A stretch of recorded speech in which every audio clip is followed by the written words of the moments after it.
Good evening, everyone. The TFO team warmly welcomes you to today's section.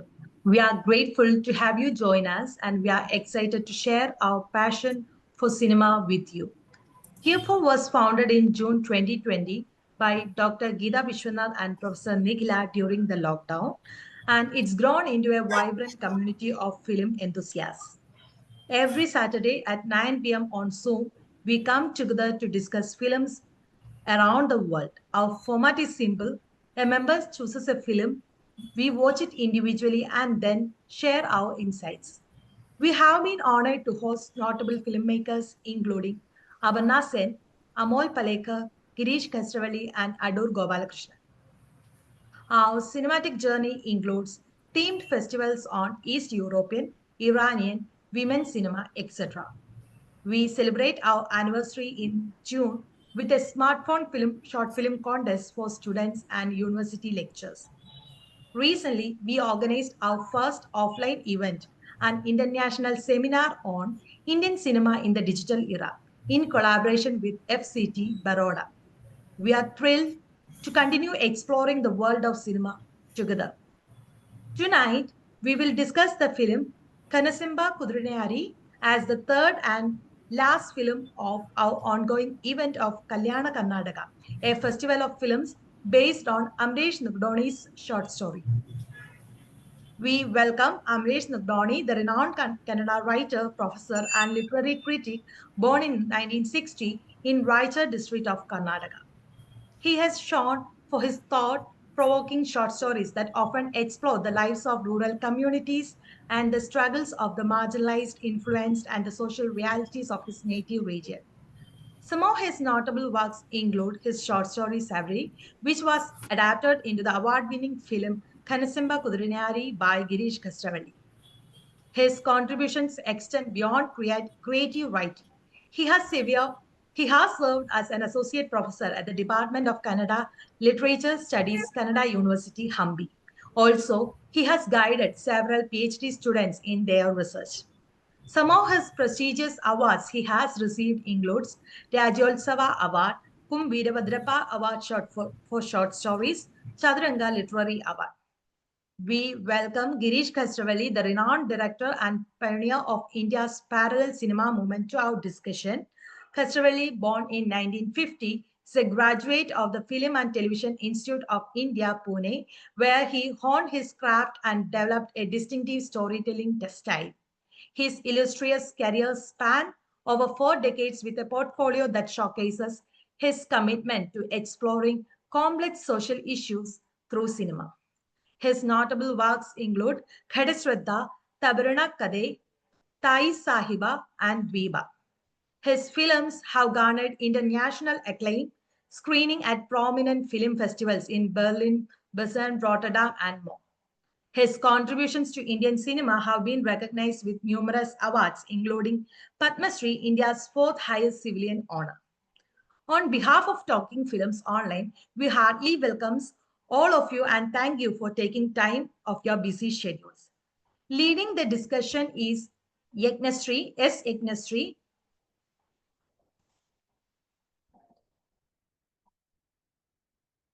Leading the discussion is S. Yagnari, Assistant Professor in the Department of English Studies in Devangere University, Karnataka. Her research interests include philosophy of language, Shakespeare studies, and cultural studies, making her an ideal moderator to explore Kasaravalli's cinematic legacy and its impact on Indian society.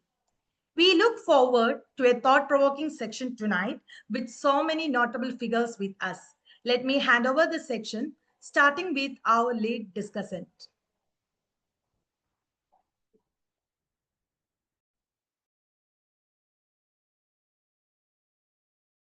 Ma'am, your mic is off.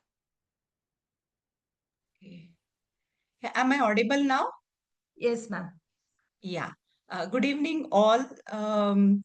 In this ongoing Kalyana Karnataka Festival of films based on short stories of Amresh Nugudoni, today our discussion is on the national award-winning movie Kanasemba Kudureyaneri, directed by a celebrated Kannada filmmaker Girish Kasaravalli. The movie has won the National Film Award for Best Kannada Feature Film. It is based on the short story Savari, which is taken from the short story collection, which also titles Savari. Here, I would like to speak on Amresh Nugudoni's style of writing by reading the blurb written by Professor B.A. Vivek Rai for this collection, which is translated from Kannada, but I believe that it captures the essence of his writings in general too. He writes, I quote, Nugudoni's stories unveil intricacies of rural life, the helplessness of the downtrodden, and the arrogance and cunning deceit of the privileged, though through the expressions in the regional dialect. Modern elements permeate the inner fabric of the village, weaving a world of dreams while simultaneously peering into it from within and transforming the joys and ironies of life into stories. A meditative state binds everything together, creating a unique scenario where the inner and outer worlds are viewed through each other's lens. Nugadoni's stories, while confronting simple realities, also carry an undercurrent that strives to transcend them. End quote. Being one from that region, it actually gives me an immense pleasure to discuss the story today. And when it comes to the adaptation, the movie has been directed by an internationally acclaimed director, Girish Kasaravalli, who has won 17 national awards.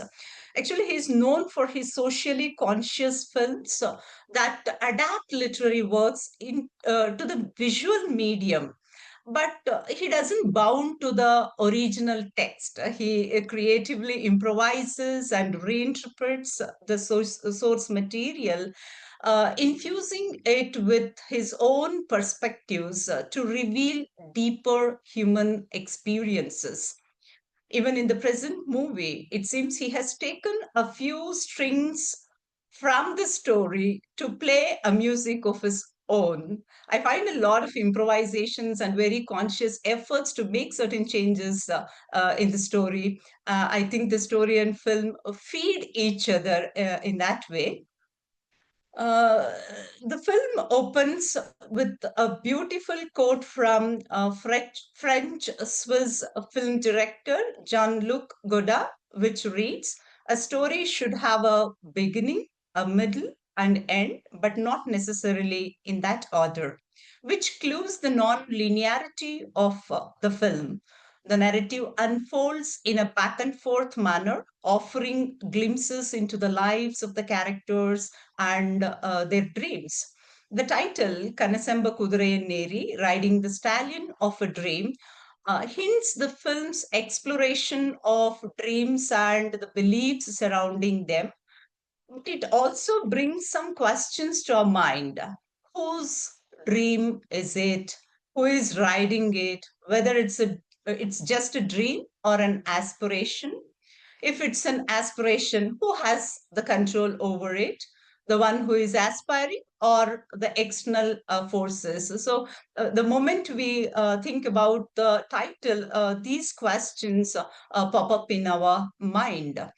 If we look at it or take it just as a dream, leaving the other layers of meaning that come with it, dreams have been explained in the field of psychology in a very general way, as if it is universal. But anthropological approach to dreams is different. They look at how different cultures and societies interpret experience and assign meaning to dreams. They are interpreted as divine messages in some cultures, messages from ancestors, prophecies, and so on. As the film here focuses on beliefs surrounding dreams, let us also quickly take a look at how we we humans go with beliefs. They are fundamental, subjective, and formed through continuous experiences or shared knowledge. They allow us to make sense of the world, guide decisions, and regulate our emotions. They are much shaped by the factors like upbringing, culture, experiences, and societal influences, and so on. They form the basis for personal values, attitudes, and behaviors. In the further part of our discussion, we shall have a glimpse of the beliefs that surround dreams, which shape the reality of the protagonist Irya and his wife Rudri. But before diving into the plot, let's gain a little understanding about the communities portrayed in the movie, because the ones who reside outside Karnataka may not have some understanding about the communities referred or portrayed here. The first one is Byagara. Actually, this protagonist area belongs to Bagara community, which is referred here as grave diggers. But actually, these people also indulge in different agricultural activities and other works. The second community is Sudugadu Siddaru. Sudugadu means burial ground. Siddha is the one who has mastered an art. Sudugadu Siddhas are a nomadic community and worshippers of Lord Shiva. They usually come in a very distinct kind of attire with a turban, very colorful shawls, different kind of dress code, and other things. They perform illusionary tricks. It's believed that during times of crisis, they protect village by their magical powers. It's also believed that they get these powers by performing prayers in the burial grounds. Even today, at some places, whenever there is a death in the village, the last rites are performed after giving some offerings to Siddha. And at some places, the dead body is buried in the grave only after a Sudugadu Siddha sits in it for a while and then comes out of it. There is a belief that they can predict the good and the bad times, the rain, the drought, the fortunes, and the misfortunes. As it is mentioned in the beginning of the movie, there are many myths that surround them, and there are significant research works being done, one published by Karnataka Sahitya Academy and one from Janapada University in Bangalore. And there's so many research scholars who have done significant works on their culture and their way of life. And the third community mentioned here is Gauda. Actually, Gauda refers to a surname and title primarily associated with Vakkaliga, forming community, and also found among other groups like Lingams and Kurubas. These are different communities. But then this title Gauda is also used in some groups, even the ones who belong to Lingayat community as well as Kurubas. Actually, the term denotes the headman of a village or a landlord. It's a position of authority and land ownership. In the film, we find Hiregauda wearing a linga around his neck. It suggests that he is a Lingayat Gauda. The film is actually divided into three parts because the way we get these titles, the first one, Iria's Dream, and the second one, Rutri's Dream, and the third one, Kanasemba Kudureyaneri. So the first one is the grave trigger Iria's Dream, in which he sees Siddha calling him to attend his work. The second one is Rudri's Dream, which suggests Siddha's arrival. And the third one is Iria's aspiration to do farming. It begins with Iria's dream. Uh, for Iria, um, i- this arrival of Siddha, or his calling him to attend to a work, confirms him that someone is going to die in that village that particular day, which will get him some work and earning. The economic condition of the family is very well brought in the visual form, without speaking much, as it is the style of Kasaravalli sir. For Iria, his dream precedes the reality. With this confidence, he goes to Hirigauda's house and asks Matadaya, the caretaker of the family, to confirm the place for digging a grave rather than confirming the death of Hirigauda. To that extent, he believes his dream. When it is denied, he waits all day for it to happen. That's the faith he has in his dream. As the story goes back and forth, we understand things once we get to see the flashback. We come to know that Hiregauda had indeed died, but because his son had to sell off his ancestral property, he left the place without completing the last rites, though Matadaya insisted to postpone it for a next date. Area is disappointed that his dream had failed him, but then, nevertheless, he digs the grave and returns home. The next day, Rudri gets a dream of Siddha's visit, whom these people believe as their guru, and they worship him. They offer food, and they take his blessings. She has to prepare food for Siddha. She knows very well that her husband, who is penniless, would take all the pain to serve the Guru. So she herself goes to seek help from the villagers to serve the Guru. She gets grains and money from others who assume that Siddha's visit will bring fortune for the village.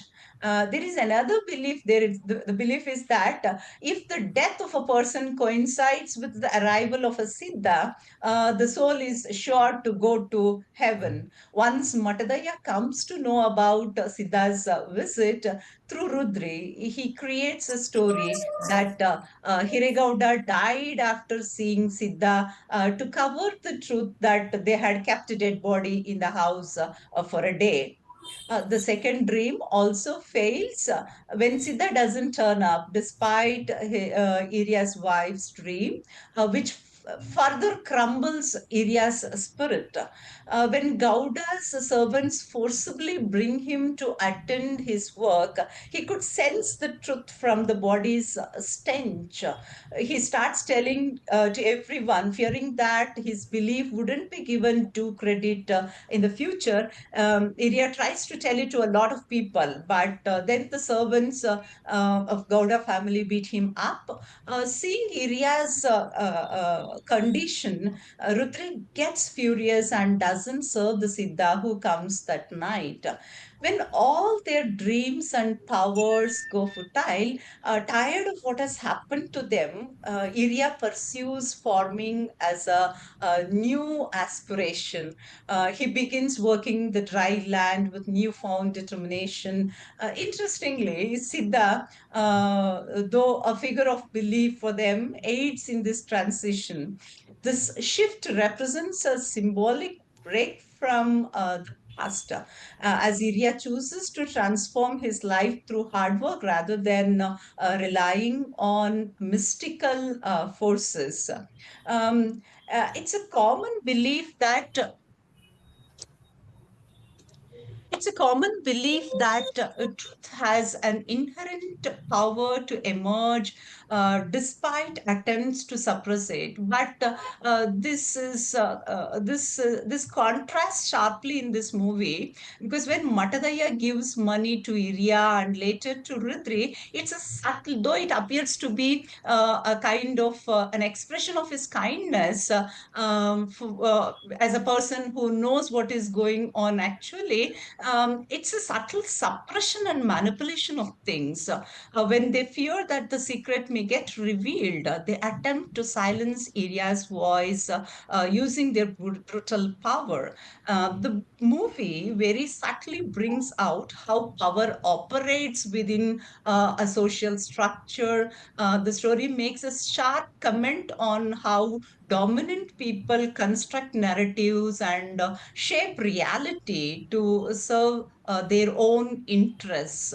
The flashbacks bring a clear distinction between what is real and what is manipulated. The film explores the tension between belief, superstition, and reality.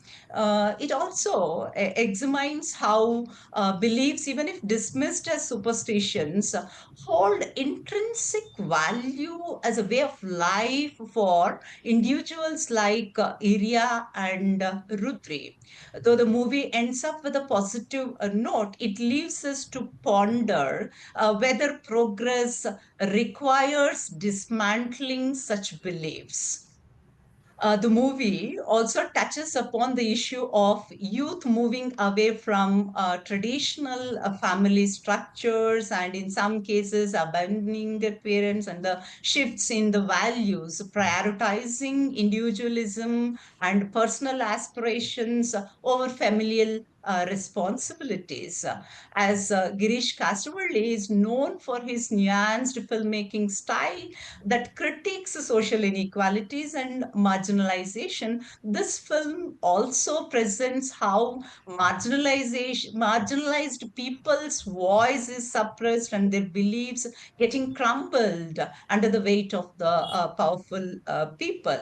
Um, if this is what I have observed from the film, after reading the story, because I find that the movie is taking, kind of a deviation at many levels. In the story, Savari, written by Nugudoni, both the dreams are dreams of Iria. This is one interesting question that I would like to ask Kasravalli sir. What kind of thing, how it actually affects the story, when the dream becomes dream of Rudri, not Iria. So in the story, short story Savar, both are the dreams of Iria. Iria would get dreams only when a person dies in that village, or else when a Siddha comes to visit them. And there is Shivan Gowda, the family which is aspiring now to move towards starting a school, which is very profitable business at this point of time. Here in the story, it's a politician who, Shivan Gowda, who is aspiring to become a politician. And the thing is, interestingly, the creation of a Basana's character, we don't have Basana's character in the short story written by Nugudoni. And another thing is, Iria dies in the story. But that doesn't happen here in the film. Um, Another thing is that the death of Iria somewhere in the story, though, makes us to think whether this story is ending in a very pessimistic note, but it is very complex to make that kind of a meaning out of the text, because um, even after the death, we find a kind of resilience in Rudri, who is asking Siddha to reveal the truth. Siddha is confined, locked in the room, but then he, breaks everything and comes out from Gowda's house to reveal the truth. But when it comes to the movie, though, we find Iria revealing the truth himself to the ones who are there in the procession. but then we find him becoming silent and moving towards another way of doing things and leading a life, though which appears to be very positive at a surface level. There is a certain amount of loss in that, and he has to what is that? There is a transition from one way of living to another way of living. So these are some things that I've observed comparing these two texts. And while watching this, what I find, this character, Basanna's character, has a very explicit connection with the decision that Iria takes. So this is something interesting, because this Basanna is the one who prefers hard work and rather than going behind beliefs. But now we find Iria moving to this direction. So these are some of the observations that I have made. Thank you so much.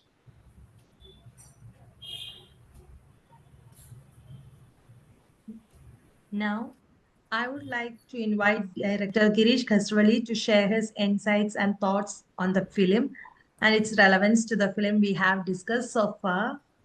So the section is open to you, sir. Yeah. Yeah. I have actually designed the film as a series of dreams, three dreams. One is of Area, one is of Rudri, and the third one is actually it's my dream. It's it's a kind of a hypothesis which I am putting forward. I interpret it in a different way. The film actually is a continue, like I had earlier made few films on the politics of imaging itself, the way how we are made to see certain things is actually the politics of the filmmaker comes in there. But here, I have uh, I try to bring out the politics of narration itself. You see, Area story has one kind of this one. The second one, Rudri story is. So I just wanted to understand what are the forces which forces us to accept or dismiss the narration itself. Now, in Area story, we have Area has seen the dream. So his belief is that whenever he sees Siddha in the dream, somebody is going to die. And that has come real, that has become a reality. But then the Matadaya, who is the representative of the feudal system, doesn't. He says that it hasn't come true. Now this narration talks about two things. One is the narration of Area, the other is that of Matadaya. What I wanted to try say is that you see we accept we trust the narration tale of the man who is slightly privileged. We don't trust what the tale narrated by Area, but we trust the man this one narrated by Matadaya. Why do we do that? That there comes the politics of representation, politics of narration, because the narration we don't trust the narration depending on the fact of the narration, but it depends on who is narrating it. The film questions that very notion itself. See what happens, because Area is drunk, because Area is from a lower community, people, the villagers, are not willing to trust his narration. Whereas Matadaya, he is from an upper section of the elon of the society and he is well dressed. So people tend to trust that. So what I am trying to say is where lies the truth? The truth doesn't lie in it lies both uh, the fact the both the narrator and the receiver plays a kind of a significant role in accepting things, accepting the narration. What happens here is that because of these kind of blinds, we don't see the real at all. That's what I was trying to say in the first story. The second story, of course, is the story of Rudri. Why I have brought in Basanyappa is for different reason altogether. Basanyappa is a writer, is a farmer, a good, well-meaning farmer, with a slightly uh, looking at things from a different perspective altogether. He's not a like Matadaya. He's not a stooge of the feudal system. He wants to look at the whole thing from a different perspective altogether. But there again, he makes the mistake of he is of the opinion that people like Irya and Rudri are lazy because of their beliefs. There is a problem here itself, because we are very often what happens with our radical positioning, with our rational perspective, we try to ignore the power of the myth, power of the beliefs. So what they do, what Vasanappa does, it is a good intention, of course. He has a good intention that he says if he hides the fact that Siddha visited the village, he thinks that would make area, change his lethargic view. He calls it lethargic, of course. But what he doesn't realize is that it is these myths which has given them the strength, which gives strength to these kind of people. So, in one sense, a Madhuraya, being a representative of the feudal system, tries to use the myth of area, myth of Siddha in one way, and Basanyappa, by dismissing that myth, he is weakening position of Siddha even further, the position of area even further. So that's why I have brought in Basanyappa here. Basanyappa is a very pragmatic, a very good meaning, well-meaning, right, farmer. He does all these things with good intention, but what he doesn't understand is the kind of power, the kind of empowerment the myths give to these people. He doesn't understand that. So the real thing is that I said we need to have both this. He need to keep the the mythology. Area needs to keep the mythology. He needs to respect the mythology of the Siddha. Yet he should change his position and become again, instead of grave digger. He should dig pits to plant trees or plant what is it trees, yes. So this is the third one, which is I would say it's my I expect that kind of a lifestyle for these people. So that's why I have divided these three things into the entire story into three different dreams. In fact, I got this idea about the politics of narration itself from Vikram and Vetal. So in Vikram and Vetal, that structurally the stories are very, very fascinating because Vetal wants to tell a story and tries to hide certain things so that story looks incomplete. That is the politics of the Betal, because he wants Vikram to speak out, and the moment he opens his mouth, as per the agreement, then Betal can go back and hang himself from the, go back to his trees and stay there. So, in the narration of this man, what is his name? Betal, there is a politics. This is there in all our narrations. Whenever if you are listening to A, B, C, the person who is narrating has his own politics. He is trying to convince you so that his version, people think his version is the correct one.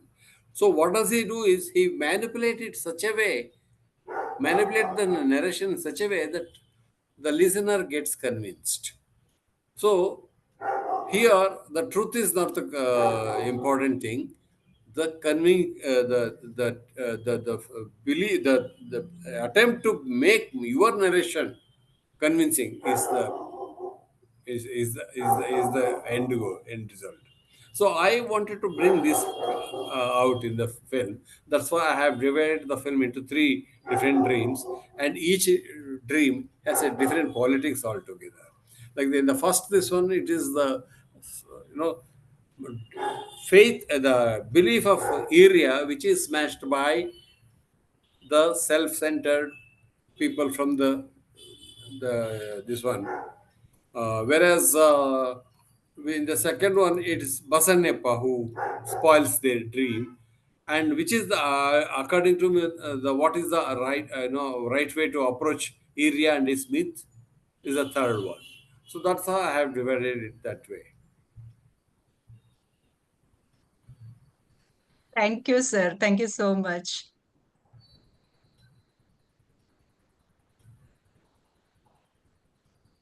Now, I would like to invite author Amresh Nagdoni to join the conversation and share his thoughts in connection to his short story.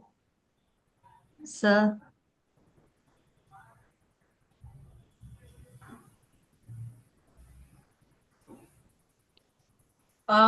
Sir Ambareesh Nugdoni sir ಮಾತಾಡ್ತೀರಾ ಈಗ?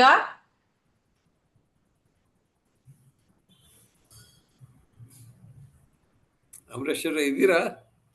ನಮಸ್ಕಾರ. ಇದ್ರೆ ಇದಾರೆ. ಈ usually last time ಸ್ವಲ್ಪ ಏನೋ audio problem ಆಗಿ unmute ಮಾಡಕ್ಕಾಗಿಲ್ಲ. Yeah, he's calling me.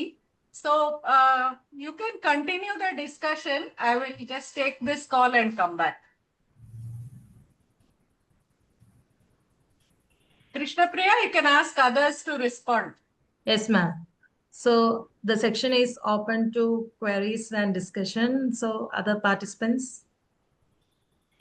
Can I come in, Krishna Priya? Yes, yes, ma'am. Yeah. Thank you very much, Yagnari, for that illuminating introduction. And thank you so much, Kasaravalli sir, for your, talking about the intention behind dividing the film into the three dreams, and then the significance that you accorded to each of them. What I really liked about the film is how there is no clear-cut binary of rationality on the one side and myth on the other side. On the contrary, there is you kind of show that tension between these two modes of thinking in the human mind, and how it complicates this whole binary. So that was something very interesting. And you show myth as integral to the identity of the person. His subjectivity is formed through belief in the myth. And that is the reason when it is shattered, he almost turns violent by, flinging water on this person's face and all of that, because it's an affront to his very identity, to his belief. And it's also a question of how he is looked at in his community. So that image that the community has, the faith that the community has in his dreams, if it is shattered, then it just breaks down his very identity. So that I thought was a very interesting part of the narrative, and the way you had interpreted the short story for adaptation.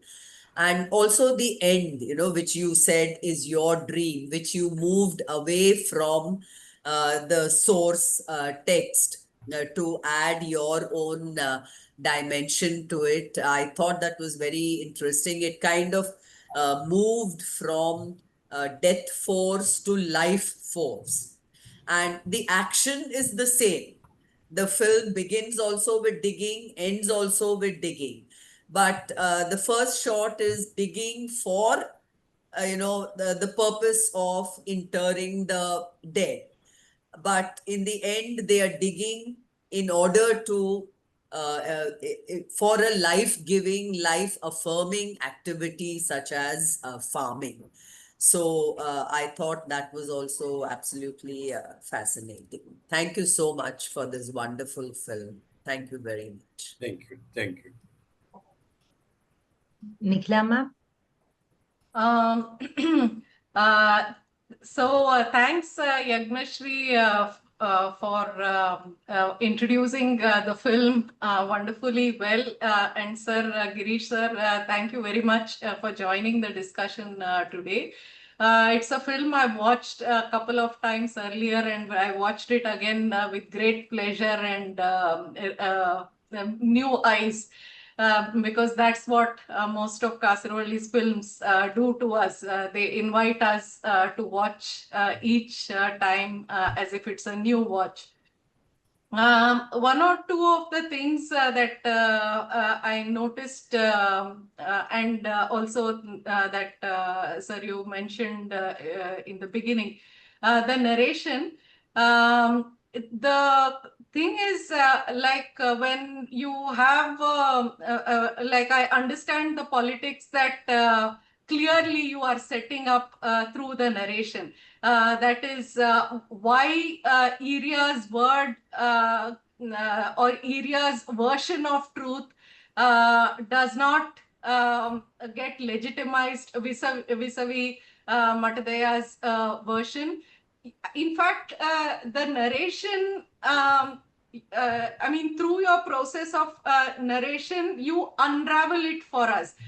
In the sense, we see clearly that Matadaya is a liar. So it's not that we have two versions here. It is clearly a way of narration where you are showing Matadaya's version as lies. So generally we have, we have films where different versions of truth kind of converge and clash and so on. This is not a narration like that. Clearly, this is a narration which shows up Matadaya's scheming. But I thought, when you described him as a representative of the feudal order now, I thought, in fact, in the film, there is a certain, maybe it's because of a selflessness, or there is some value attached to this figure. He's selfless, he's working for Hiregauda's family, and probably because of the daughter-in-law, who somehow seems to, the character of the daughter-in-law, which somehow seems to acquire a negative shade. Matadaya, to some extent, kind of looks a little bit glorified. So even if he's telling lies here, it seems as if he's saying it to save the honor of this family, which does not deserve, the honor that they have, but he's doing it. So he does. I mean, there is no critique of Matadaya as the source of the narrative. Though there is certainly a critique of where and for what politics, this narration is being set out. This was one way in which I was trying to understand the film, particularly the characterization of the daughter-in-law as self-centered, and so vis-a-vis Matadaya, she comes across in a very poor light, which glorifies, I thought, a little bit of Matadaya. And his version, his commitment to the family, though he's not a family member, his way of keeping the honor of the family. So this entire thing of silence, it seems like, I mean, there is a good reason for it. I thought it was coming across like that. Another thing that I noticed this time when I was watching the film is that last section. I was just wondering, I mean, it's a beautiful visual where Sudgad Siddha unravels the thread as he walks back and walks away. So I was wondering, at the metaphor, the beauty of the metaphor that you have captured through the unraveling. I mean, it's not completely cutting off from the myth. There is still a thread that seems to connect Sudgad Siddha and Irya and his family. Also, and Sudgad Siddha, as someone who demands save and service, but is also okay with the kind of treatment meted out to him. As you said, it is your version. Probably in Irya's world, or in his wife's world, Sudgad Siddha, it will be very hard for them to mistreat Sudgad Siddha, I thought. So, but a wonderful film, and we're really very happy, that so many people were able to watch this film again, after all this time. Thank you very much. Over to you, Krishna Priya. The section is open to other participants to add some points on this topic. Krishna Priya, may I come in? Yeah, sure. Thank you, Yagnari ma'am. Thank you, Girish sir, for this session and for joining us. Actually, I understood the film and I understood about the narration after Girish sir said everything, whatever he said. But one thing I didn't understand, that in the film, we were repeatedly watching the little girl, her relation with her parents, and I do not get why that was so much there in the screen. Was there any relevance particularly to that character? I understand that she was the one who said something to Rudri, and that gave her one thing, that something was wrong in that household. But apart from that, also we see her having a very good relationship with her mother and father. So was that anywhere relevant? I couldn't understand that part. See, whenever we sketch the characters, we not only sketch the character to get out the flesh and blood, but we also sketch the character in such a way that they represent certain things. I was actually, there are four characters in the film vis-a-vis the estate. The Hiregauda, then Vatadaya, then Shivanna, Hema, and of course the fifth one is the character girl, the Pinky. I didn't want any one of them to replicate what the other is doing. So I wanted to sketch the character in such a way that each one will have a different kind of a relation with the estate, with the sister. See, the Hiregoda is dead. So for him, there is nothing, he has no relation at all with the existing thing. But though the system is dead, though the person is dead, Matadaya wants to somehow keep it alive. And he's not a villain in that sense, but he has a firm belief that this is the ideal system, so he's trying to preserve. I'm not trying to make any value judgment about any of the characters, but I want to see the characters from all their different perspectives. Then only it becomes a kind of a rounded character. Otherwise, they become a kind of a spokesperson for of the makers, writers' point of view. So that's also the reason why Shivana is there, his intentions are, he's not a typical feudal system. He wants to develop a kind of a education system, but then it's quite alienated from that milieu. He wants to set up an English school, and in that, he's totally committed. He's not doing it for any with any bad intentions. So that way, if you look at it, if you get into Shivana's perspective, even Shivana looks quite convincing, but only vis-a-vis the whole atmosphere, then they should look, they're not related. Then comes Hema.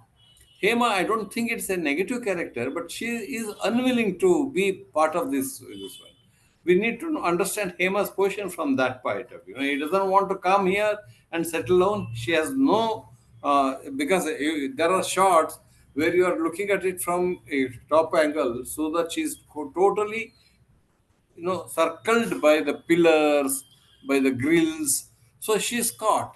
She's, because after all, she's a city bred woman, she has something else. She's not interested in this, but she's forced to stay there. She's helpless, but then she offers, she tells Shivanna, she asks Shivanna to go and attend this one, and she's going to stay back. So her only concern is about, how do we, she has no relation at all. She doesn't even bother much about the father-in-law, because she tells Matadaya, what shall I cook? That's when Matadaya gets very angry. So she is not rooted here at all. She has no this one at all with the situation there.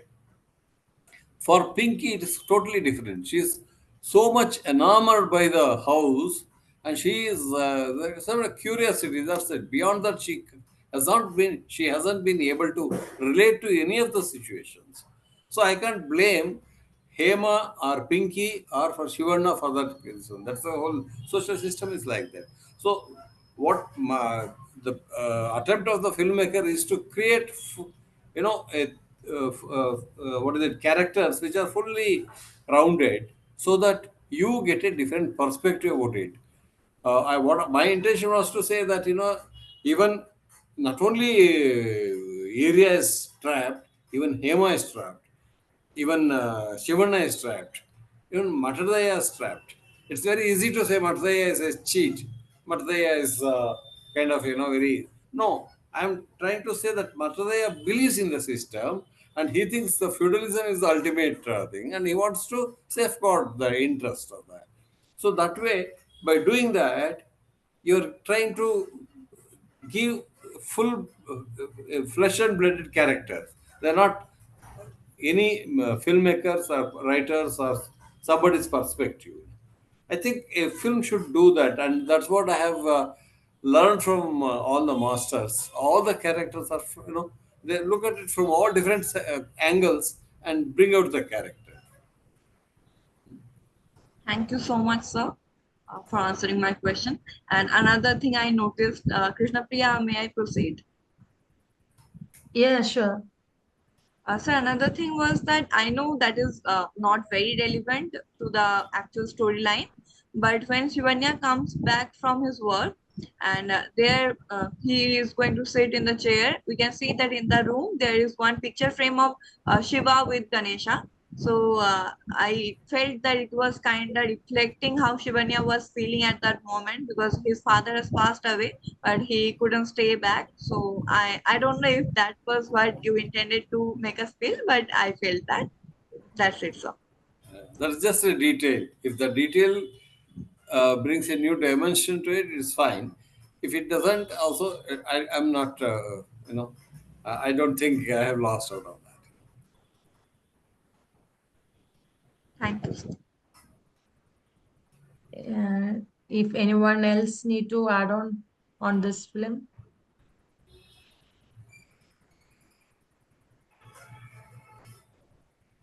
Parageshaswa? Can I go on? Yeah, sure. Okay, thank you. Thanks a lot to the scholar who delivered a fruitful presentation and their discussion of their ideas on the movie. And also, I'm deeply honored to meet you, Sir Girish Kasaravalli. This is probably the third time. I'm not sure, but I really have no history of watching movies in Kannada language because I've mostly so I'm really grateful that I'm getting to watch the movies in different languages. So thank you so much for that. So I had some difficulties in understanding a few moments in the movie, but something that I would like to put to question for you, sir, will be the paranormal part, wherein the daughter and the mother are trying to scare each other at night, and then the movie also begins with the talk on myth and how the death of a person can mean that the person is going to heaven if there's an arrival of somebody in particular from that community. So I wonder if you preferred having that particular text in the movie as if to indicate some kind of a trend of morbidity or something like that. If there's anything you can say on that matter.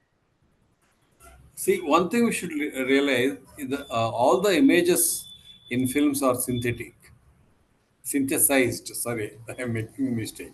They are synthesized, like the way how the leaf synthesizes the oxygen.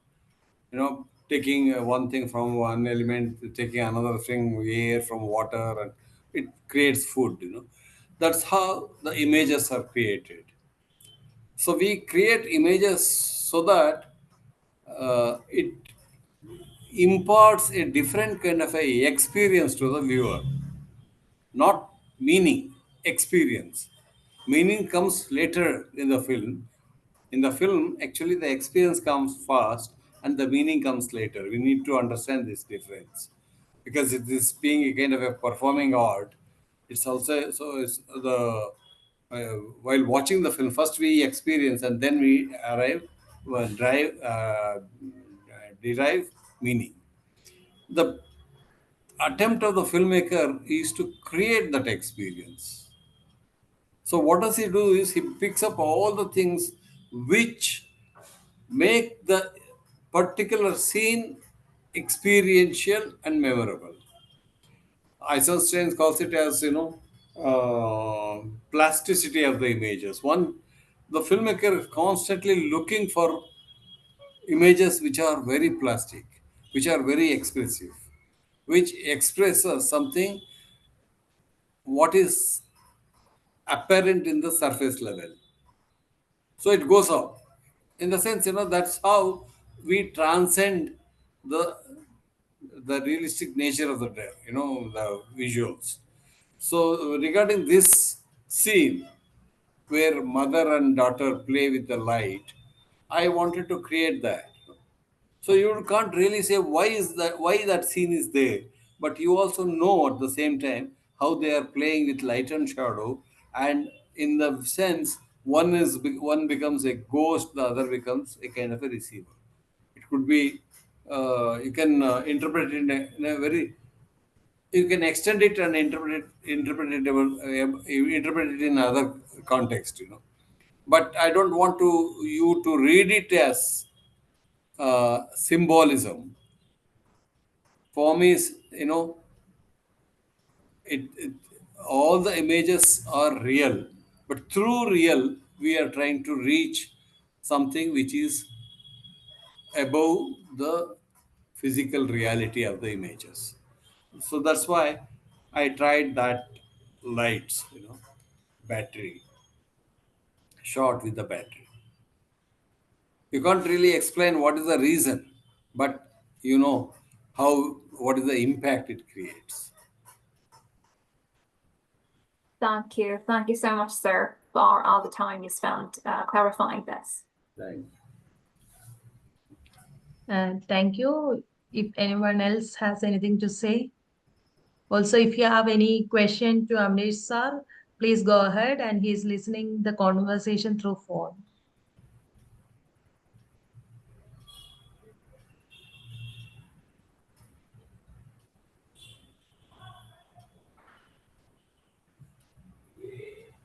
Sanjay sir, if you have anything to add on.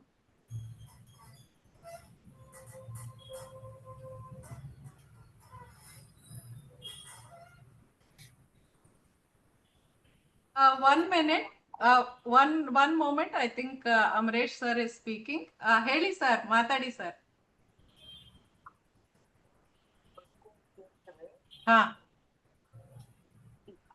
Okay.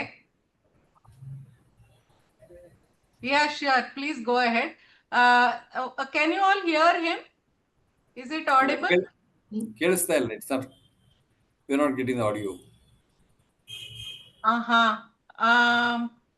Sir ಸ್ವಲ್ಪ ಜೋರಾಗಿ ಮಾತಾಡ್ತೀರಾ? Okay. ಕೇಳಿಸ್ತಾ ಇದೆಯಾ sir? No, we can't hear.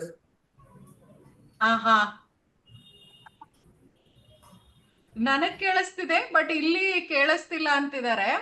ನೀವು ಕೇಳಿಸ್ಕೊಂಡು ಇಲ್ಲಿ ಹೇಳಿ.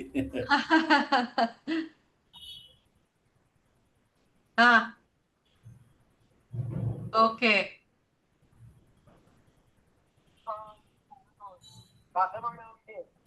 ನಮಸ್ಕಾರ ಹೇಳ್ತೀನಿ. ಮತ್ತು ಅಲ್ಲಿ ಸೇರಿದ ಎಲ್ಲರಿಗೆ ನಮಸ್ಕಾರಗಳು. ಒಬ್ಬ ಕಥೆಗಾರನ ಕಥಾ ರಚನೆ ಏನಿದೆ ಅಲ್ವಾ, ಆ ಕಥೆಗಾರನ ಕಥೆ ಸಂಪೂರ್ಣವಾಗಿ ರಚನೆ ಆಗಿರುವುದಿಲ್ಲ ಅನ್ನುವುದು ನನಗೆ ಇತ್ತೀಚೆಗೆ ಗಮನಕ್ಕೆ ಬರ್ತಾ ಇದೆ. ಯಾಕೆ ಅಂತ ಕೇಳಿದ್ರೆ, ನಾವು ಒಂದು ಕಥೆಯನ್ನ ಬರೆದು ಎಲ್ಲೋ ಎಂಡ್ ಮಾಡಿರ್ತೀವಿ, ಕೊನೆಗೊಳಿಸಿರ್ತೀವಿ. ಆದ್ರೆ ಅದು ಕೊನೆ ಅಲ್ಲ ಅಂತ ಅನ್ನೋದು ನನಗೆ ತಡವಾಗಿ ಹೊಳಿತಾ ಇದೆ. ಅದು ಓದಿನಲ್ಲಿಯೂ ಕೂಡ ಕಥೆ ಬೇರೆ ಬೇರೆ ರೀತಿಯಲ್ಲಿ ಬೆಳೀತದೆ ಅಂತ ಅನ್ನುವುದು ಒಂದನೆಯ ಅಂಶ. ಎರಡನೇ ಅಂಶ, ಈ ಕಥೆ ಅನ್ನೋದು ಬೇರೆ ಮಾಧ್ಯಮಗಳಿಗೆ ಹೋದಾಗ, ಅದು ನನ್ನ ಅನೇಕ ಕಥೆಗಳ ನಾಟಕಗಳು ಆಗಿವೆ. ಆ ನಾಟಕಗಳು ಆಗುವಾಗಲೂ ಕೂಡ ನಿರ್ದೇಶಕರು ತಮಗೆ ಬೇಕಾದ ರೀತಿಯಲ್ಲಿ ಅವುಗಳನ್ನ ಸ್ವಲ್ಪ ಬದಲಾವಣೆಗಳನ್ನ ಮಾಡಿಕೊಂಡಿದ್ದಾರೆ. ಮತ್ತು ಆ ಬದಲಾವಣೆಗಳು ನನ್ನ ಕಥೆಯನ್ನ ಅದು ಇನ್ನೊಂದಿಷ್ಟು ಪೂರ್ತಿಗೊಳಿಸುವುದಕ್ಕೆ ಪ್ರಯತ್ನ ಪಟ್ಟಿವೆ ಅಂತ ನನಗೆ ಅನಿಸ್ತಾ ಇದೆ. ಹಾಗೆ ಗಿರೀಶ್ ಕಾಸರವಳ್ಳಿಯವರು ಈ ನನ್ನ ಸವಾರಿಯನ್ನ ಕನಸೆಂಬ ಕುದುರೆಯನ್ನೇರಿ ಸಿನಿಮಾ ಮಾಡಿದಾಗ ಅನೇಕ ಬದಲಾವಣೆಗಳನ್ನ ಮಾಡ್ಕೊಂಡಿದ್ದಾರೆ. ಮತ್ತು ಕೆಲವು ಪಾತ್ರಗಳನ್ನ, ನನ್ನಲ್ಲಿ ಇರಲಾರದ ಪಾತ್ರಗಳು ಕೂಡ ಕಥೆಯಲ್ಲಿ ಬಂದಿವೆ. ಅದು ನಾನು ಯಾವತ್ತೂ ಅದನ್ನ ಮಾನ್ಯ ಮಾಡ್ತೀನಿ. ಅದು ತಪ್ಪು ಅಂತ ಕೂಡ ನನಗೆ ಅನಿಸಿಲ್ಲ. ಯಾಕೆ ಅಂತ ಕೇಳಿದ್ರೆ, ಅದು ಅವರ ದರ್ಶನದಲ್ಲಿ ನನ್ನ ಕಥೆ ನೆಪ, ಅವರ ಇದರಲ್ಲಿ ಇನ್ನೊಂದು ಕಥೆ ಸೃಷ್ಟಿಯಾಗಿ ಅವರಲ್ಲಿ ಅದು ಒಂದಿಷ್ಟು ಬೆಳವಣಿಗೆಯನ್ನ ಕಂಡು ಅಲ್ಲಿ ಪರಿಪೂರ್ಣ ಆಗುವುದಕ್ಕೆ ಪ್ರಯತ್ನ ಪಟ್ಟಿದೆ ಅಂತ ನನಗೆ ಅನಿಸ್ತಾ ಇದೆ. ಹಾಗೆ ಮಾಧ್ಯಮಗಳು ಬೇರೆ ಬೇರೆಯಾದಾಗ ಮೂಲ ರಚನೆಗೆ ಬೇರೆ ಆಯಾಮಗಳು ದೊರೀತವೆ ಅಂತ ಅನ್ನೋದು ನನ್ನ ಕಥೆಗಳ ನಾಟಕ ಮತ್ತು ಸಿನಿಮಾಗಳಾದಾಗ ನನ್ನ ಅನುಭವಕ್ಕೆ ಬಂದಿದೆ. ಇಲ್ಲಿ ಕಾಸರವಳ್ಳಿಯವರ ವಿಷನ್ನು ನನಗೆ ಸಿನಿಮಾ ತೆಗೆದ ಆದ್ಮೇಲೆ ನನಗೆ ಅದು ಬಹಳ ಇಷ್ಟ ಆಯ್ತು. ನನಗೆ ಯಾವುದು ಅಂತ ಕೇಳಿದ್ರೆ, ಅದು ಕಮ್ಯುನಿಟಿ, ವ್ಯಾಪಾರ ಕಮ್ಯುನಿಟಿ, ಕುಣಿ ತೋಡುವ ಕಮ್ಯುನಿಟಿ ಮತ್ತು ಆ ಕುಣಿಯ ಅಧಿಕಾರವನ್ನು ಹೊಂದಿರುವ ಸುಡುಗಾಡು ಸಿದ್ಧರು, ಇವರಿಬ್ಬರಿಗೂ ಇದೇ ವೃತ್ತಿಯಲ್ಲಿ ಅವರಿಗೆ ಜೀವನ ಅಭಿವೃದ್ಧಿ ಇಲ್ಲ ಅನ್ನೋದು ಕಾಸರವಳ್ಳಿಯವರ ಆಧುನಿಕತೆ ಮತ್ತು ವೈಚಾರಿಕತೆ. ಅವರಲ್ಲಿ ಅದು ಬೆಳೆದು ಮುನಿಯಲ್ಲಿ ಒಂದು ಹೆಣ ಇಟ್ಟರೆ ಅದು ಮಣ್ಣಾಗಿ ಹೋಗುತ್ತೆ. ಮುನಿಯಲ್ಲಿ ಒಂದು ಸಸಿ, ಗಿಡದ ಸಸಿ ಇಟ್ಟರೆ ಅದು ಬೆಳೆದು ಮರವಾಗಬಲ್ಲದು ಅನ್ನುವುದನ್ನ ಕಾಸರವಳ್ಳಿಯ ದರ್ಶನದಿಂದ ಅಲ್ಲಿ ಅವನಿಗೆ ಹಿರಿಯನಿಗೆ ಒಕ್ಕಲತನ ಮಾಡುವುದಕ್ಕೆ ಪ್ರಯತ್ನ ಮಾಡಿದ್ದಾರೆ. ಆದರೆ ಇದು ಒಂದು ವೃತ್ತಿ, ನಿಮ್ಮ ವೃತ್ತಿಗಿಂತಲೂ ಇದು ಒಳ್ಳೆಯದು ಅನ್ನುವುದನ್ನು ಹೇಳ್ತಾರೆ. ಎರಡನೇದು ಅಂಶ ಅಲ್ಲಿ ಅದೊಂದು ಸಂಕೇತ ಬಳಸಿದ್ದಾರೆ, ಒಂದು ದಾರ ಹಿಡ್ಕೊಂಡು ಹೋಗೋದು. ಆದ್ರೆ ಯಾವುದೇ ವೃತ್ತಿ ಒಬ್ಬ ಮನುಷ್ಯನಿಗೆ ಅದು ಎಷ್ಟರ ಮಟ್ಟಿಗೆ ಗೌರವ ತರುತ್ತೆ ಮತ್ತು ಅದನ್ನ ಬದಲಾಯಿಸಿಕೊಳ್ಳುವುದಕ್ಕೆ ಸಾಧ್ಯ ಇದೆ ಅನ್ನುವುದು ಆ ದಾರ ಹಿಡ್ಕೊಂಡು ಹೋದಾಗ ಅವ್ರಿಗೆ ಹಂಗೆ ಇನ್ನೂ ಜೀವನ ಅನ್ನೋದು ಬೇರೆ ಬೇರೆ ಆಯಾಮಗಳಲ್ಲಿ ಮನುಷ್ಯನಿಗೆ ಲಭ್ಯ ಆಗ್ತದೆ, ಸಿಗುತ್ತದೆ ಅಂತ ಅನ್ನುವ ಒಂದು ಆಶಯ ಅಥವಾ ದರ್ಶನ ಅದು ಸಿನಿಮಾ ನಿರ್ದೇಶಕರದು ಆಗಿದೆ. ಮತ್ತು ಅದು ನನಗೆ ಬಹಳ ಇಷ್ಟವಾದಂಥದ್ದು. ಮತ್ತು ನಾನು ಕತೆ ಬರೆಯೋ ಕಾಲಕ್ಕೆ ಈ ಕಮ್ಯುನಿಟಿಗಳ ಹೊಂದಿಕೆಯನ್ನು ಕೂಡ ನೀಡಿತ್ತಲ್ಲ. ಈ ಸ್ಟೂಡೆಂಟ್ಗಳು ಹೇಗೆ ಅದನ್ನ ಬಳಸಿಕೊಂಡು ಅವರನ್ನು ದಮನ ಮಾಡಕ್ಕೆ ಪ್ರಯತ್ನ ಮಾಡ್ತಾರೆ ಅಂತ ಅನ್ನುವ ಒಂದು ಅಂಶವನ್ನ ನಾನು ನನ್ನ ಕಥೆಯಲ್ಲಿ ವಿವರಿಸೋದಕ್ಕೆ ಪ್ರಯತ್ನ ಪಟ್ಟಿದ್ದೆ. ಹಾಗಾಗಿ ಒಂದು ಕಥೆ ಬೇರೆ ಬೇರೆ ಮಾಧ್ಯಮಗಳಿಗೆ ಹೋಗುವಾಗ ಆಗುವ ಬದಲಾವಣೆಗಳು ಮತ್ತು ಅದು ಪಡೆಯುವ ರೂಪ ವಿಶಿಷ್ಟವಾದದ್ದು. ಮತ್ತು ಇದನ್ನು ನಾನು ನನ್ನ ಕಥೆಗಳು ನಾಟಕ ಆದಾಗ ಮತ್ತು ಸಿನಿಮಾ ಆದಾಗ ನಾನು ಅದನ್ನ ಅನುಭವಿಸಿದ್ದೇನೆ. ಹಾಗಾಗಿ ನಮ್ಮ ಕಥೆಯಂತೆ ನಾಟಕರಿಲ್ಲ, ನಮ್ಮ ಕಥೆಯಂತೆ ಸಿನಿಮಾ ಇಲ್ಲ ಅನ್ನುವುದರಲ್ಲಿ ಯಾವ ಅರ್ಥವೂ ಇಲ್ಲ ಅಂತ ಅನ್ನುವುದು ನನ್ನ ಅನುಭವಕ್ಕೆ ಬಂದಿರುವಂತ ಸಂಗತಿ. ಹಾಗಾಗಿ ಈ ಕನಸೆಂಬ ಕುದುರೆಯೇರಿ ಕಾಸರವಳ್ಳಿಯವರ ಆಧುನಿಕತೆ ಮತ್ತು ವೈಚಾರಿಕತೆಯಿಂದ ಅದು ನನ್ನ ಕಥೆಗಿಂತಲೂ ವಿಶಿಷ್ಟವಾದ ಒಂದು ಕಥೆಯಾಗಿ ದರ್ಶನವಾಗಿ ಅವರು ಉಪಾದ ಮೂಲಕ ಕಟ್ಟಿಕೊಟ್ಟಿದ್ದಾರೆ.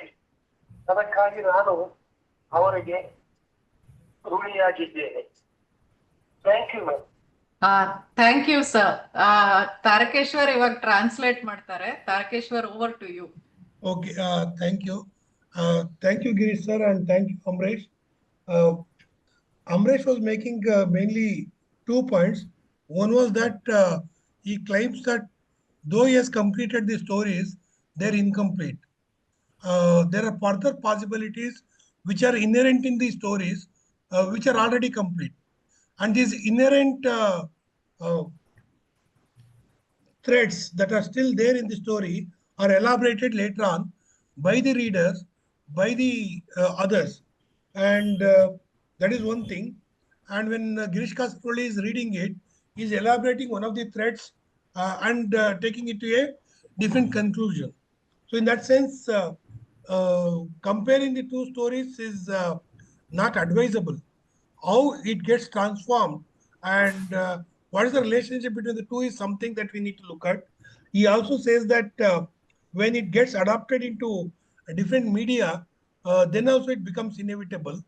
And he claims that Girish Kasaravalli's darshana, the philosophy, which he thinks as of Adunikate and Vaicharikate, that is modernity and rationality, has taken a particular thread and expanded it.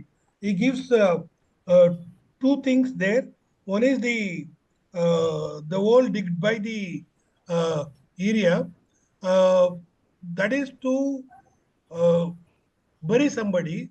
But now in this interpretation, it becomes a place for new generation. When they plant, it becomes a place for planting something, a new tree emerges out of it. So in that sense, it acquires a different dimensions altogether, and he is with that. Another example that he gives is again the last image that Girish Kasaravalli has constructed, that of the unraveling of the knots of the thread through the Siddha and then the Irya and his wife Rudri. That also he likes it very much. So in that sense, he's saying that if I have to interpret what uh, Amresh has said, Jar Steiner talks about it in a similar way when he's talking about translation and the source text. Source text will have different possibilities which are not yet fulfilled. So, and these unfulfilled things which are there in the stories are taken up by the translators and elaborated. So, in that sense, the further transformations actually complement the story, though it may not be there in the story because it is inherent in the story, which has to be elaborated by somebody else. So, in that sense, transformation into a new media is actually the potential that existed in the story is tapped and expanded. So, that is the point Abhilash Tugudani was making. And he says, though the changes are made, I welcome them. I like the way Kasaravalli has transformed the story in a different media altogether. Thank you, sir. Taragesh sir, the section is over to you for your response. Thank you for calling me to respond. Uh, in the beginning, we had discussions where we were talking about truth and lie and who is telling the truth, who is telling the lie. But I think that is a concept that we need to abandon, especially when Girish Kasaravalli says these are all narratives. So we do construct narratives. We construct narratives to posit certain truth. So in that sense, what we consider as truth is a truth within that narrative, within that discourse. Outside of that, it is always a lie. So in that sense, all of them are truth only. There's nothing like lie. Each character is constructing their own truth, but what is the basis for their construction is something that we need to look at. Another term that we used while discussing is myth. I don't think it is a myth. I think the main focus of this particular narrative is the faith. Different people have different faith uh, in their life, and depending on their life, in their faith, they construct the narratives. Either the narrative is supported by their faith, number one. Number two, interestingly, what this film tells us is when you yourself you fall into a circumstance where you yourself have some doubt about your own faith, you view another narrative to shore up your faith. So the Matadaya, the old man who is looking after the Vada, is constructing a narrative so that the faith he has in a particular system doesn't crumble down. So one is your narrative is a product of the faith. Another is your faith is also a product of your own narrative. So it's a kind of dialectic that operates between the narrative and the faith. In fact, this comes out very well with the another character which has not come into discussion so far. The character who appears to be a Muslim, who is a kind of businessman who connects the market with the farmers, the village with the town, maybe. It's a very interesting character.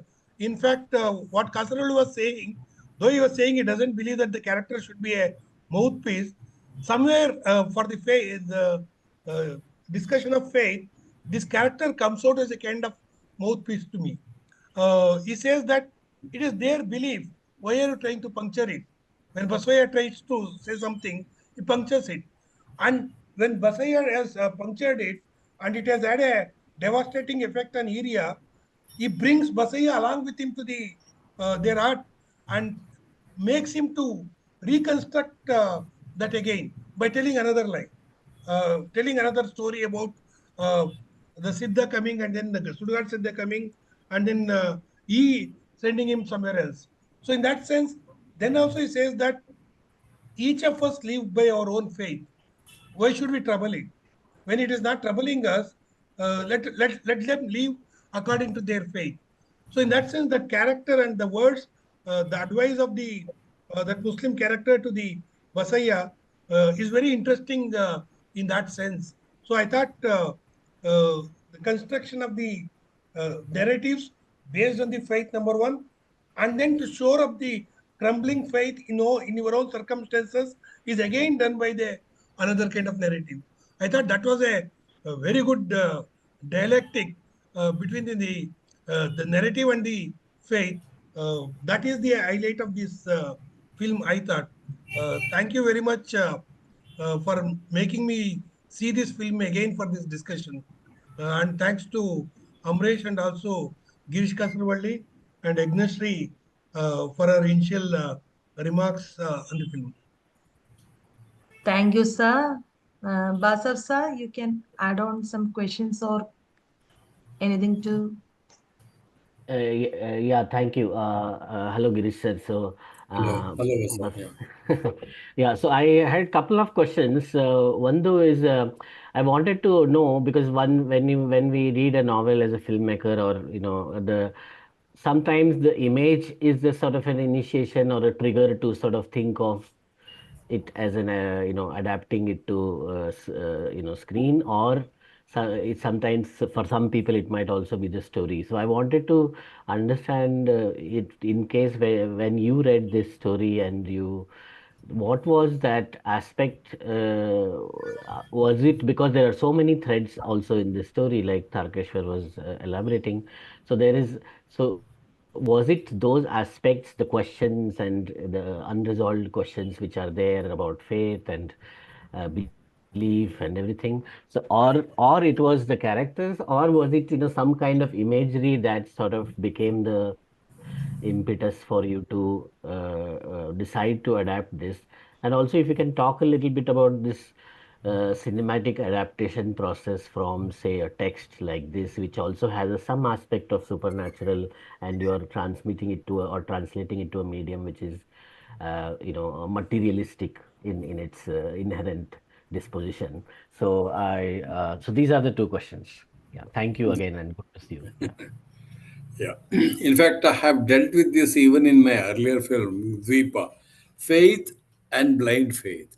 I have great respect for people who have firm faith, but if it becomes a blind faith and if they are trying to impose their views on others, then I find it problematic. I question that in Dvipa and also in this film. And I am also of the opinion that by just eliminating the faith, by this one of faith, you are also weakening them. You are taking away their identity. You know what has happened in Russia soon after the revolution, how by removing the religion, they weaken certain section of the society. That also we need to consider. We can't be very we can't put our faith on everyone's. You can't apply our faith to everyone. So one has to have this kind of a balanced view that if it is your faith, you take it. But if you're trying to impose it on others, or you are trying to say that is the truth, then I have the problem. I will start opposing it because there are certain things which gives me satisfaction.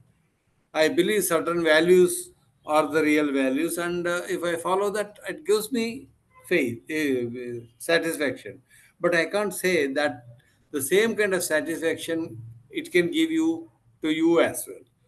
So one need to understand that being a creative person, I need to distance myself from my character and look at it from all sides. What makes him so, or what is that? That is the reason why I have had the third portion wherein I say keep your faith, but be pragmatic also. in the third segment,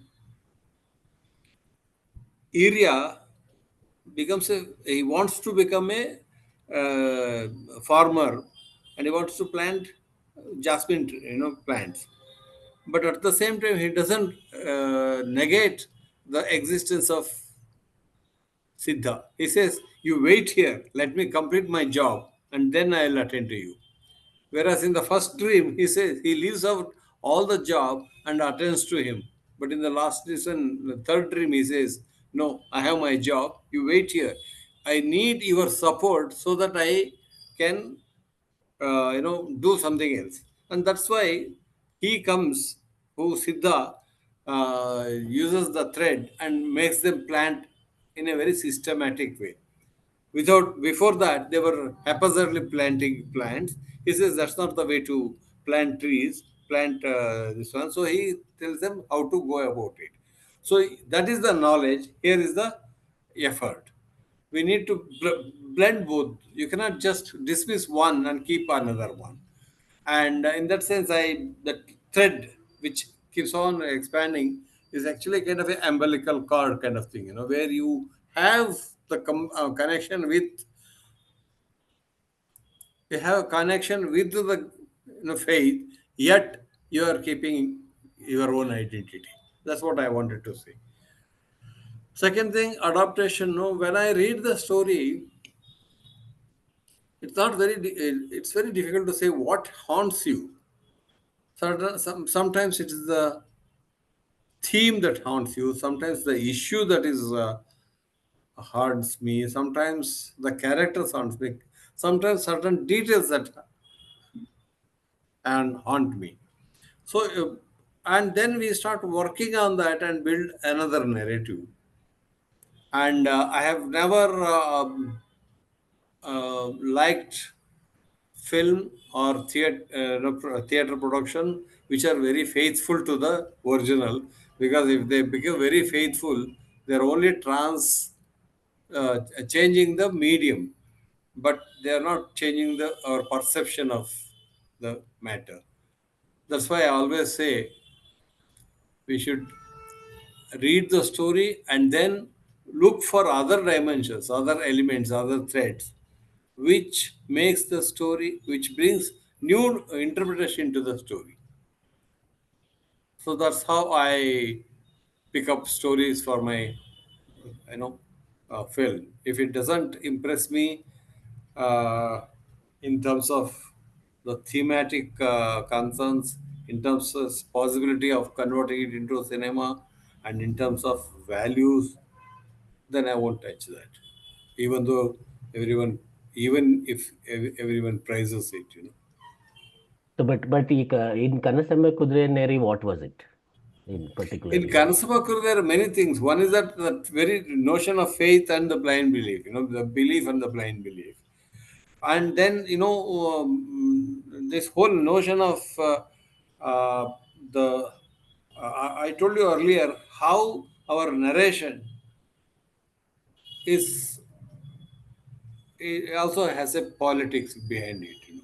We are trying to convince you, so we cook up in such a way that you are convinced it. We never bother about what is the real truth.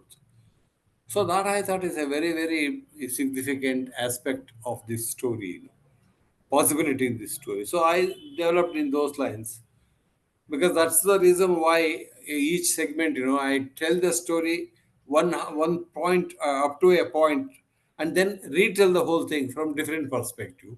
So now you get a different perspective of the same situation, and then you get the this one of the narration itself, the politics of the narration itself. I'm very much concerned about the politics of images, politics of the narration, because whenever we narrate, we only narrate the story, but then in between the story, the elements, they are the real politics. They bring out the real politics of the filmmaker and real politics of the content. So I'm very particular about those details. The third thing is the very fact that you can go back and forth and narrate the same story from a different perspective. That fascinated me. And I wanted to do one such film, and I found a possibility. I found possibility in this short story. Thank you, sir.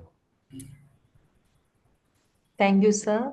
Soumya ma'am, do you have anything to add on?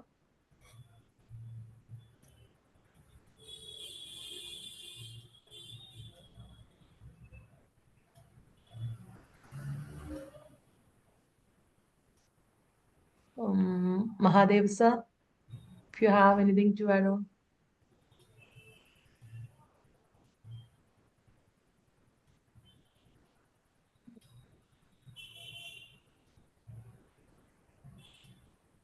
If nobody is speaking, I would like to ask you something. In fact, this came up in the last discussion last Saturday when we had discussion about uh, how the story is being adapted. So it is not adapted or expanded. Uh, the potential of the story is expanded in a different direction, but also relocating it in a different context. Uh, so a story that was set in Hyderabad, Karnataka, was located into Old Mysore region. And then Amresh said that even Kanasemba Kudureyaneri, if you look at the language, though it is set in Hyderabad, Karnataka region, the language is more of Dharwad region. Why is it so? The discussion pointed that there are not many who are well versed in filmic techniques or in writing film dialogues uh, from that region. So it becomes inevitable for the directors to get a different language or relocate it in a different context altogether. So what you have to say, sir, about that? For I can answer for what happened during Kanasemba Kudureya shooting. When I got those dialogues translated into Raichur Kannada, somehow that didn't.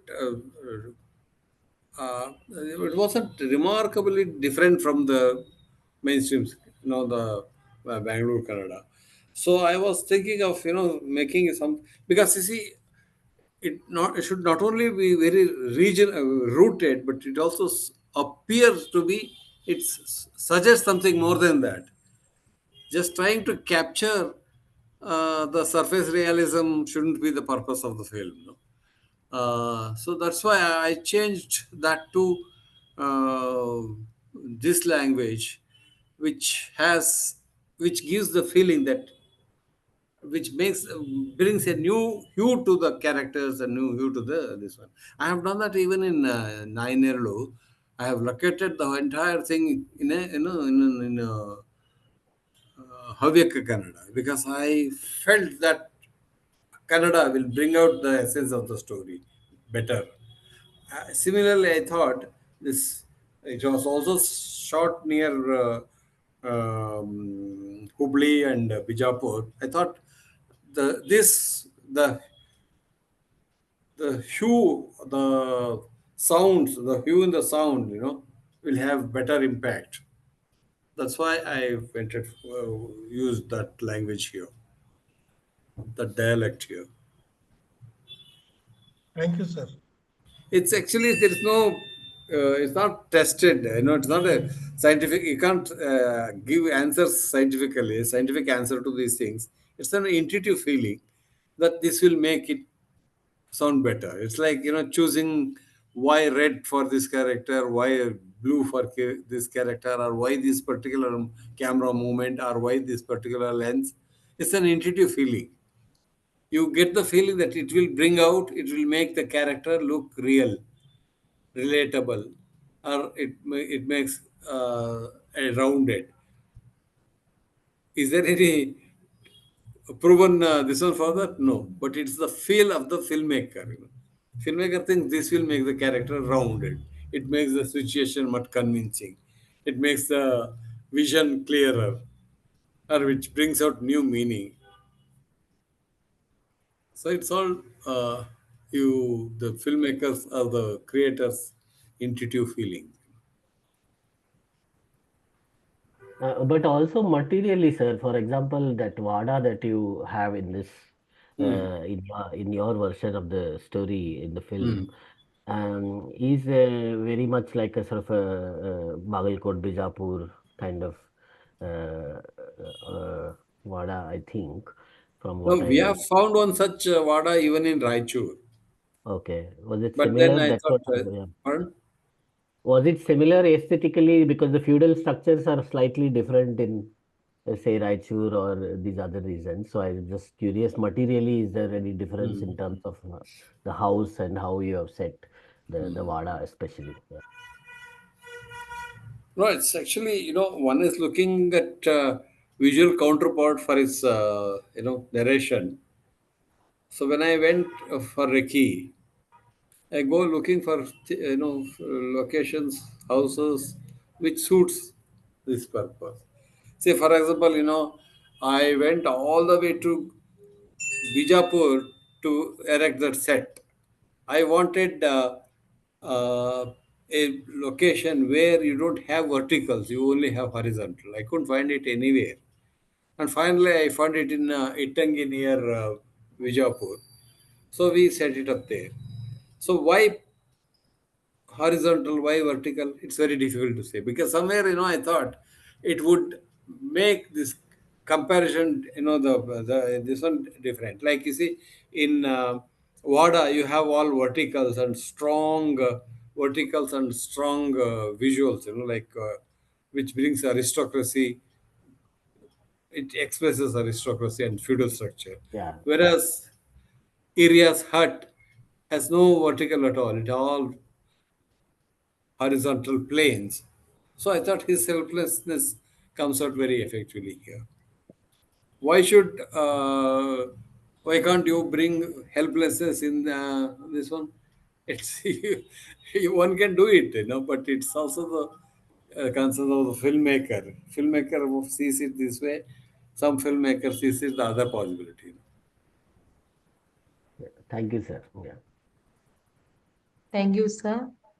Rishikesh, sir, could you have anything to add on? No, no, I've just been enjoying everybody's statements. Just very grateful that you organize this event, and Girish Sab is here to present his views, and Amare Sab also spoke. It's very nice listening to all of you. Hello to all my friends. Basu made some very interesting points. Uh, just been very, very joyful. Thank you. Thank you, sir. Yagnari ma'am, could you have anything to add on to this discussion?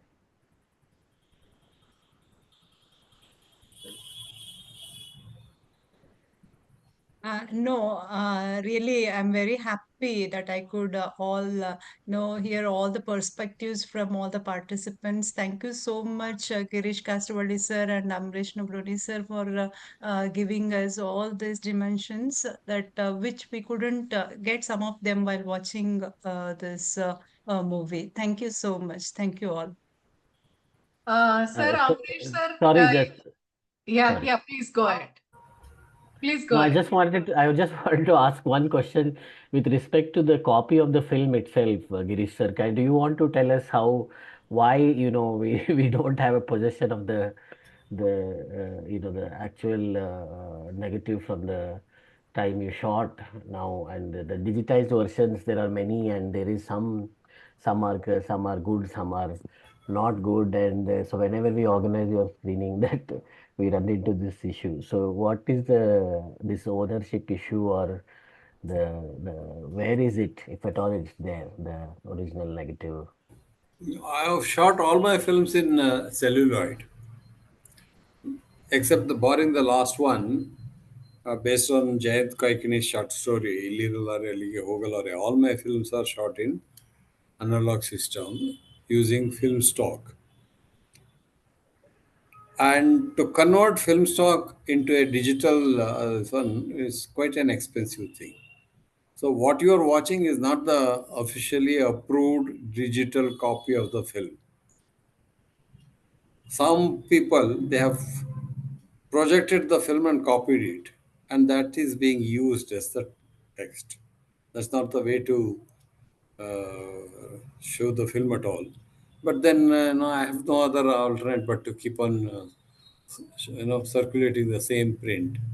And even the print that are available in the market are all VHS copies. So naturally, it won't have the quality of the raw stock, negative film negative quality. If we have to get a very good copy of the film, then we have to copy it from the negative and digitize it and color correct it and adjust other parameters to the digital, this technology, which is quite expensive. It's quite expensive. It's almost like half of the budget of the film will have to spend on this. But It's where quite. is the negative available, sir?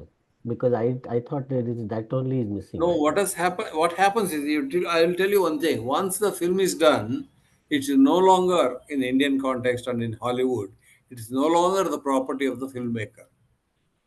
So it is my property till the film is censored. Once the film is censored, it becomes producer's property, and he has to settle the bills with the labs and things like that, take the possession of the print. Now, what has happened? Once the digital technology came into existence, many of the labs got closed. So normally we store negatives in labs so that they can store it in a air conditioned cold storage.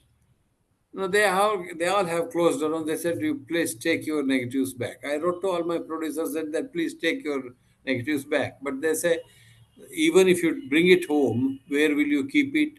And maintenance is quite an expensive thing. So they said, then many of them said, we have recovered our money and we are not interested. So that's why a lot of I think most of my films negatives are in a very bad shape. Recently Gatshada was remastered, digitized, restored. They have spent something like 30-35 lakhs on that print. Just imagine. Whereas the budget of my film is 35 lakhs. Yeah. Yeah. No, I'm asking only because now we have so many, like Film Heritage Foundation, even Arsenal in Germany, etc., who are interested in sort of restoring some of these films, and we seem to always find that there is no negative to, give them when they ask. Now, So, Film Heritage Foundation is doing a great job, but then they are digitizing films made in all other languages also. So they are picking up all important films and then digitizing it. I was fortunate that their attention came to Gatshada came into their attention and they digitized it. They want to digitize my other films also, but then it's some finance, some who would give them the money or sponsor them. For Gatshada, Martin Scorsese Foundation gave the money so they could digitize it. But now you need to get money from yeah. somewhere to digitize other films. They are very keen that to Okay. digitize Thank you, sir. Dweepab Yeah. and Taiseba, but then they are not unable to raise money for that. Yeah.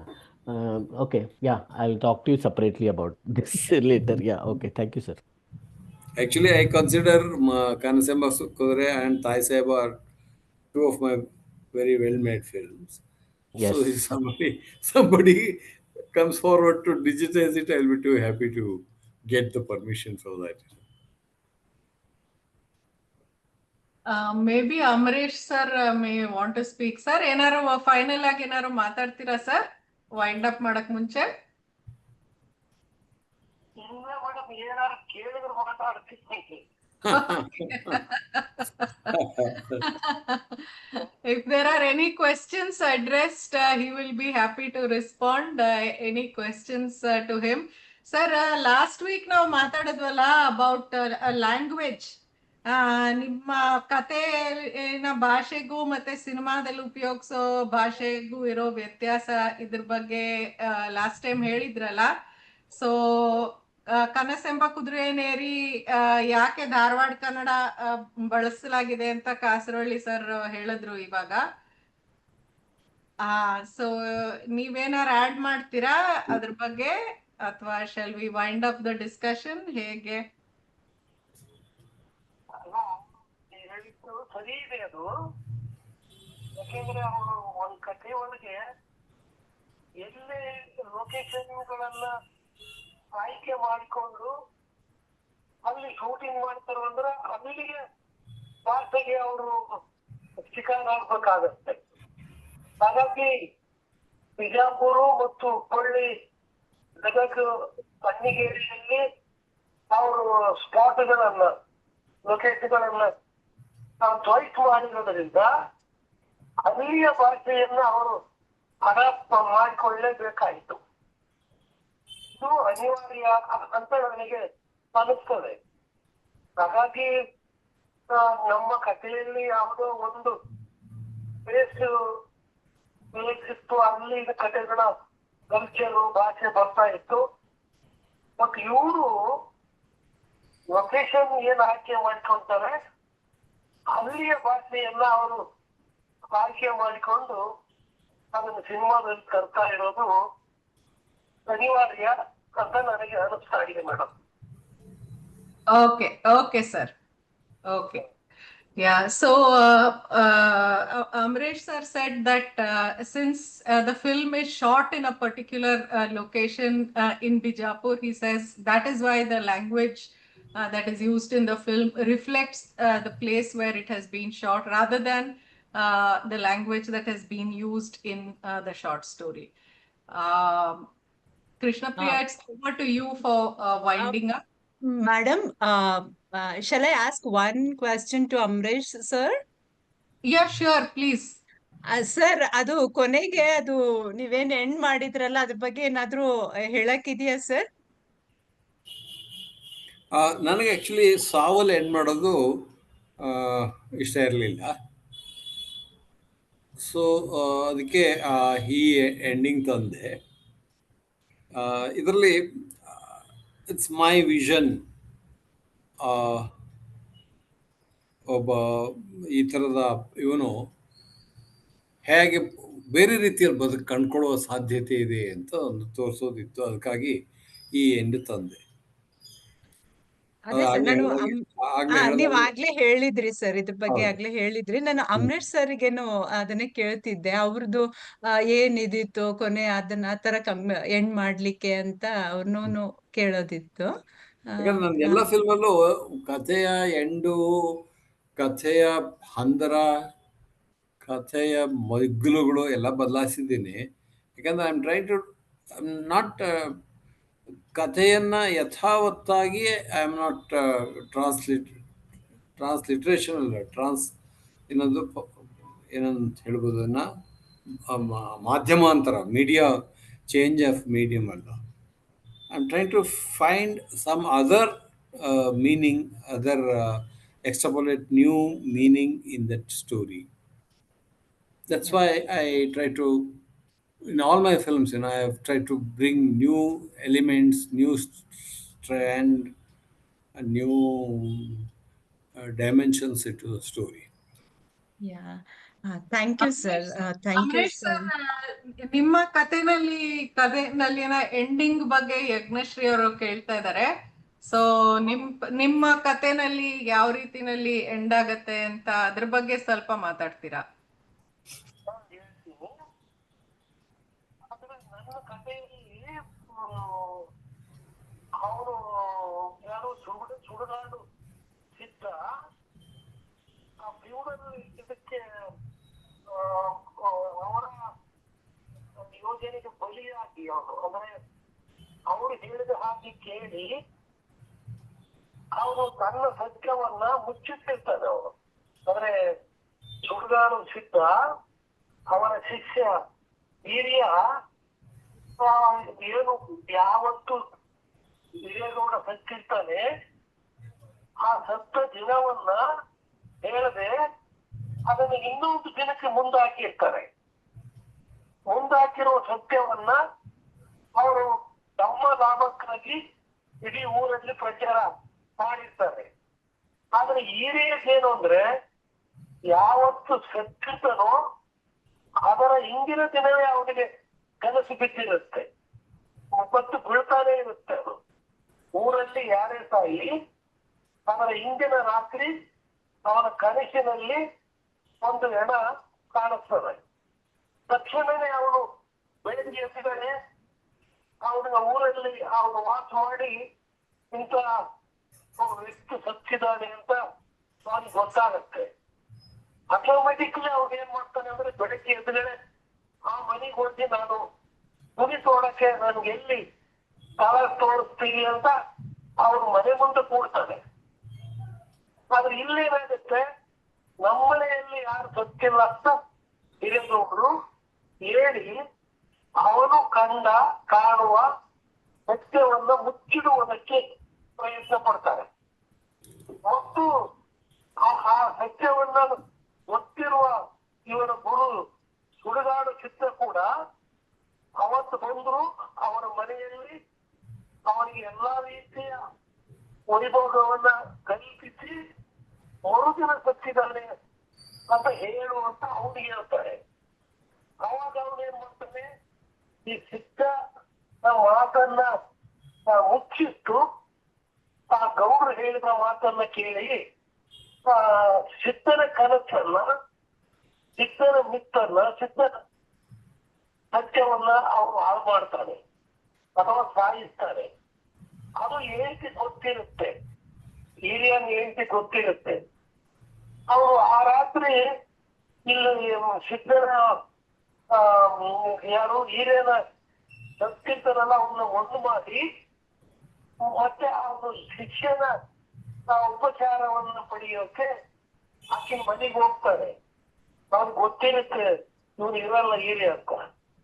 ಅಲ್ಲಿ ಆಕೆ ಏನ್ ಹೇಳ್ತಾಳೆ ಅಂದ್ರೆ, ನಾನು ಗಂಡ ಕಾಣುವ ಕನಸನ್ನ ನೀನು ಒಂದು ಮಾಡಿದ್ದಿ ಮತ್ತು ಫ್ಯೂಡಲ್ ಇದಕ್ಕೆ ಸಿಕ್ಕಂಡು ಅವರಂತೆ ನೀನು ಮಾತನಾಡಿದ್ದಿ, ಅದಕ್ಕಾಗಿ ನಮಗೆ ಅಪಚಾರ ಆಗಿದೆ. ನೀನು ನಿಜವಾದ ಸಿದ್ಧನೇ ಆಗಿದ್ದರೆ ಹೋಗಿ ಅತಿಶಯ ಕಂಟಿಗೆ ಗೌಡ ನಿನ್ನೆ ಇವತ್ತು ಸತ್ತಿಲ್ಲ, ನಿನ್ನೆ ಸತ್ತಿದ್ದಾನೆ ಅಂತ ಹೇಳು ಅಂತ ಹೇಳಿ ಆಕೆ ಅವನಿಗೆ ಒಂದು ಹೇಳಿದ ಕಪಾಳಕ್ಕೆ ಹೊಡೆದು ಕಳಿಸ್ತಾಳೆ. ಅವರಿಗೆ ಅವಾಗ ಅಲ್ಲಿ ಇದಾಗತ್ತೆ, ನಾನು ನನ್ನ ಶಿಕ್ಷೆನ ಮಿತ್ತನ್ನ ನಾನು ಮಾಡಿದೆ ಅಂತ ಹೇಳಿ ಅದನ್ನ ನಾನು ಹೇಳ್ತೀನಿ ಅಂತ ಹೇಳಿ ಗೌಡನ್ಗೆ ಹೇಳಕ್ ಬಂದಿರ್ತಾನೆ. ಏನು ಅಂದ್ರೆ, ನೀವು ನನಗೆ ಮೋಸ ಮಾಡಿದ್ರಿ, ನನ್ನ ಶಿಕ್ಷೆನನ್ನ ಅವನನ್ನು ಹಾಳು ಮಾಡಿದ್ರಿ, ಅದಕ್ಕಾಗಿ ನನಗೆ ಈಗ ಅವನ ಹೆಂಡತಿ ನಿಜವಾದ ದರ್ಶನ ಮಾಡಿದ್ದಾರೆ.